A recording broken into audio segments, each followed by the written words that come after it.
Hi, my name is Dipsi, Dipsi Kundal. My pronouns are she, her, and currently my role is the head of social impact for diversity, equity, and inclusion function for ThoughtWorks India, Middle East, as well as the Asia Pacific region. I in total carry about nearly 16 years of work experience. ThoughtWorks was my second organization that I joined, and it's been more than 11 years that I'm here now. But before I get to more on ThoughtWorks and my professional journey, a little bit about my personal journey as well. I come from this really small town in the northern part of India that is called Rishikesh. Grew up in a joint family of 10 people together, saw a lot in life with respect to economical challenges and challenges with respect to the joint family ecosystem, the patriarchy, that one gets to experience in the smaller town. And let's admit it was still, the early late 90s and early 20s in the times that I grew up. So I guess even as a society, we had a lot to catch up. But what I'm really grateful for is that even though we are four girls in our family, my parents never gave up on ensuring that despite all the challenges that we faced and they faced, their children should, get the education that they need and that they deserve. And that sense of responsibility really came on to my elder sister, myself, right? So, in fact, I was the first child in the family, and also, ironically, a girl child to go ahead and start, do a post graduation. My elder sister did not do post graduation. She immediately after completing her graduation went, started working. So I'm really, really grateful for all the support that I've had, but also it's been really arduous and difficult times that we have seen through. But well, looking back, at least the kind of challenges we experienced, we made sure, and I made sure that my next generation doesn't have to face. And so I constantly ensured that I continued working. For me, the only way to live a life, was a life with a sense of independence. And the first non-negotiable in that sense of independence was the fact that I should be financially, secured on my own, not really dependent on somebody else. And that really drove my entire journey. Having said that, uh, things really changed for me when I started working. Not only I had my own family to support, I was also working, I was growing, getting married, building a family, a home with my own husband, but also my career, which always was a priority. I always knew what I had to do. In fact, a fun fact, which is that when I decided, and I think I must have been in grade 10 when I decided that I would do an MBA. And my very reason to pick up MBA as a stream was I could see, my other friends and family members, in the extended circle taking loans. And I knew that the education loan will be easily available for doing an MBA, and hence, hence it was just easy. I didn't have to depend a lot. Of course, my dad still had to do a lot, but then it kind of became a resource for me to move forward. And when I started working, it came with a lot of financial, but also a lot of family responsibilities for making sure that my younger siblings, they also educate themselves, and then they are on their own, and that, we are able to bring ourselves to a stage where our parents, are also secure and safe. And while the journey continues, the last decade or so has been, really hands-on, difficult. But I'm grateful that along my journey, what I really got to experience in my professional life is an organization like ThoughtWorks, where I really joined as a learning and development coordinator for one of our global, global onboarding program for all the graduate hires. By the way, my MBA is in human resources as a stream. And when I started working, I worked with this organization called Center for Excellence in Organization Private Limited. It is a consulting firm, and for the first 4 years, I worked rigorously, on the ground floor. We primarily worked with the manufacturing sector clients. So imagine a 25-year-old girl sitting amongst the shop floor workers, driving a change program. And when I say sitting amongst the shop floor workers, now these are the people, imagine a plant size of 500 and all men. And then I was that mediating layer as a consultant between the management, but also the ground staff. So I had to ensure that I had to build my trust ground up, right? Both the ways. And I'm also very grateful that at such early stages, when I was literally just a fresher, I got that experience, right? It helped me build a positive attitude. It helped me work in the client consulting environment, and consulting became a passion for me. Right? I became more resilient. I knew how to, manage stakeholders, how to navigate difficult stakeholders. And so my work was very different from the day-to-day core transactional HR sort of a role. And hence, when I joined ThoughtWorks as well, it was for ThoughtWorks University, the program that I just mentioned. And it was an design org change program, because you are really rooting in building the foundation for the future of the organization. And I was part of the team that was leading the operations. I did that for about 3 years within ThoughtWorks. And somewhere along the way, I became more organized. I became more structured and strategic. Those were really some of the learnings. But the best part of my tenure within TW was the kind of global exposure that I got, worked across 17 to 18 countries altogether, worked with the senior most leadership.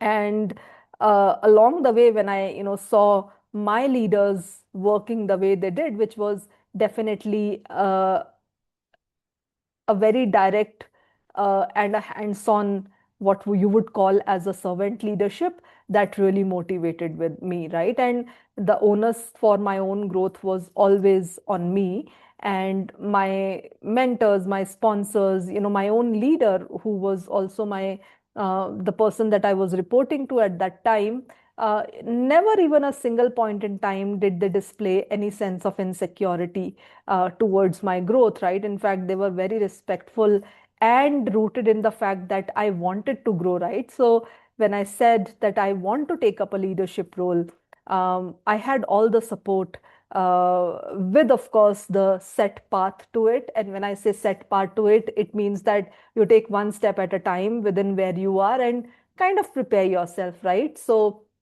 I did that. I did that for about 1 year, because there were a lot of changes that also continue to happen along the way. And, that's the nature of the organization that I'm part of. Change is the only constant here. And my key transition and the beginning towards my own leadership journey really happened when I decided to move into a program manager sort of a role. I always question, well, I've been in HR domain, I've been in L&D domain, right? But I really want to understand and learn business. And for me, I always held that you can call it an inherent bias, where I felt that if I know how to run a delivery project, maybe I would be a better person, I would be a better professional. I would be placed in a place where that is creating a lot of business value in terms of financial routing for the organization, in terms of the growth as well, right? And so I decided to move into tech program delivery. And can you imagine, the moment I took up the program manager role, which was somewhere in around 2008, 7, 18. Yeah, early 2018. Around the same time, I was pregnant. So, but yet again, for, the beautiful organization that ThoughtWorks is, it was never a worry that it will take up my job and it will take up my space. In fact, when I came back from my parental leave, a leadership journey was waiting for me, right? My folks rooted in for me, and and at that time started working on a data project. And again, I would really give in to the kind of belief system we held, where even though once someone is from the non-tech background, if you have that learnability, adaptability, if you have that curiosity, there are opportunities that are out there waiting for you. And so that is how my transition really happened from of course into a role that sits at the intersection of tech and non-tech. And that really made me a data person, where I led multiple data teams. And over the next 6 years, my team size grew from 4 people to about 80 people team size. My role also grew from from, let's say, a program manager to a delivery partner or a client partner kind of a role. I constantly worked for the top leadership, for the office of the CIO, in within that function, and continued to scale program that would have a long-term impact on the organizational growth. But with that, one goal that I always had the moment I began my leadership journey, I knew that, for me, success will look like when I see myself in the C-suite. Now, a really good part about that, again, was the fact that I had a space where I could talk about those aspirations with my leaders, right? And my leaders acknowledged it. Not that they were promising me anything, but at the same time, intently, we worked on the skills and capabilities that would prepare me for the next steps. And directly, indirectly, whether it was a change into the team size or the project or the program that I was part of, the constant thing that I continue to ask myself whenever I pick up any work stream or any program or any project is that, what is the business impact I'm going to see here? So that really drove my journey at the intersection of business and people. I am a servant leader. I am a people person. The moment I get into any role, I look forward to how do I really enable other people, who, so that I don't become a single point of failure. You create an environment that is safe, that is a place where people feel and see that they are growing, that they are flourishing. And that's what I continue to do for myself and for others as well. And then my next big transition happened, which is about 3 years ago. Again, I would go back to the people who were my leaders, my sponsors, who spotted this opportunity and they said, well, you go for it. Right. And in the process, I went on even from not just from a program manager to a delivery partner, but I also, within the span of about 5 years, had about two grade changes and promotions, right? Which also speaks for itself that once you start delivering, there is an impact that's visible and there are people who acknowledge it. And so those great changes were constantly an element of it. And with all of that was also my journey as a parent, which of course always keeps you in the survival mode. But yet again, the other thing that I really realized throughout working on across this journey is that you really have to build your priorities as an individual. There were many times when I had this imposter, whether I'm doing enough for my child, that guilt when I would hold my partner accountable for things, that typically would be expected of a parent, like specifically a mother. But then I also constantly had to rewire myself and say that, well, you have to pick your priorities, right? And you have to ensure that there is equity and balance in that journey. And I was not the only one doing it. In fact, my husband was rooting in for me, so I think it's also very crucial that you have a partner along your journey who is able to support you, who understand your aspirations, who understand how you want to grow and never feel insecure about it, right? So you become a support system for each other. So I'm really grateful for all of this, and some of the other things that have really helped me grow as a person, have made me really confident. things that I couldn't even imagine, things like learning to swim, which I did at the age of 35, or driving, right? And now, I mean, that's one of the things that I love. I love driving. I have my own car, and that really makes me feel and understand how far have I come, like where did I come from and where I am today. And I have deep gratitude and respect for that journey.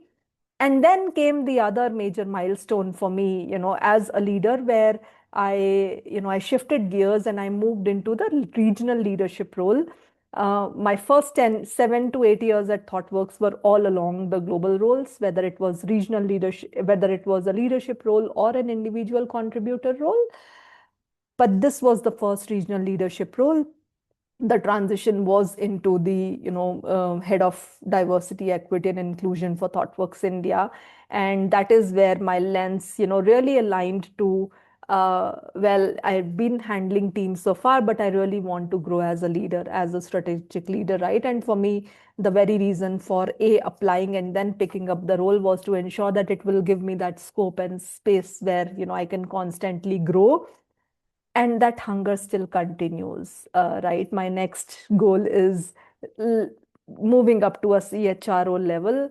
But some of the things that I really have learned and appreciated for myself, and the kind of values that I hold and I continue to hold along the way, is that, anyways, one of my strengths is that I am really, really responsible. So you spot the opportunities and then you take the ownership. I think that's the motto. Also, of course, hard work always pay off. But the other thing that have really stood out for myself as an individual and has helped me immensely in this role as the head of DEI is leading with empathy.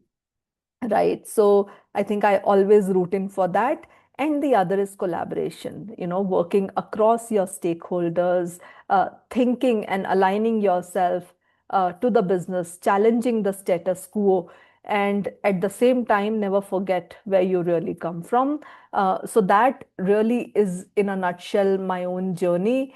If again, if I have to be very specific about what are the contributions I've been able to make, well, I'm an individual with my own set of strengths and capabilities. For someone who really came from a non-tech background, to be taking the tasks where you are really working at the coordination level, and then 10 years from here you are at the leadership level, that itself is a long journey. But few things that have always helped me work through is always be open to learning, right? And then with that learning, while I was learning on the job, I was also delivering, right? So I've always relied on people, built cross-functional teams, and that really comes as a strength and the value that I'm able to deliver. Secondly, a very, very strong stakeholder management. That's another strength, and the impact that I carry. I mean, I delivered a program for the CIO, and today I'm working for the regional level. In fact, one of the key programs that I have picked up in the last couple of years is a returnship program called Vapasi. And when I joined into the role, I from two to my team size was zero. And when there was this view that, okay, we should pick up this program again, we should reboot it, started it all the way up from the scratch, where I had no historic context, just the information that was there. And then we scaled it to extent where for the first time we piloted this program with the client, and I was, at the center of it, directing it. We did it with our clients last year. We are coming back with another cohort with a client again this year. And within this year, in the last couple of months, I've also picked up and expanded um, my scope into the Asia Pacific region as well. And we are scaling this training program, which is our tech returnship program for women on a career break, to global. So the next stop is Singapore. The other bit that I've really worked upon over the last couple of years is looking at our women or gender diverse numbers. And we have been through various shapes and sizes as an organization, and that's the nature and reality of the business. But what I've worked across is over the last 2 years constantly worked with our C-suite leadership and brought that entire project to a stage where, from constantly talking about the numbers and the business impact and reaffirming our commitment, today we have additional goals. One, we have a reinstation of our consistent WGD goals with the approach, that is more sustainable. And I've designed that entire approach. And B, in terms of, the recommendation, I designed that entire approach and the program. And then we were able to get the commitment from the GMT. Now I've handed over that program to my other peer and my colleague who has done it in the past, right? And she knows how to, now that we have a commitment, how do we get to sustaining and really achieving about that commitment. So Vapasi, scaling Vapasi, as well as the WGD numbers are my two key successes in the last 2 to 3 years, if we have to call it out. And the other bet, that I'm scaling globally on the returnship itself is, how do we take it to more clients, right? How do we really position the work we are doing within the social impact team onto the others, right? And in that process, I think one thing that continues to play a very, very pivotal role is going back to my mentors, but also making sure that the opportunities and privileges that I got from the others, I'm able to pass it on, to the others. And I believe that it is just going to continue, because I always tell my husband that I see myself working throughout my journey, throughout the life that I am in. Maybe it's because, there is this hyper independence that's just built in. But also, I think every single day that I invest at work, in fact, it's my thriving force, um, is where this belief comes back in, that there's a lot that it has taken, and there is a lot that I have to pass uh, for the generations to come, so that they don't really have to struggle what I struggled through, and no other woman should have to go through what our generation had gone through. So I believe that that is what I would say. I've never spoken about my contributions openly in the external forum. So this is really the first video I'm recording for it, while applying, for these nominations. But I'm really grateful that I have this opportunity. So thank you for that. And with that, hope to see you on the other side.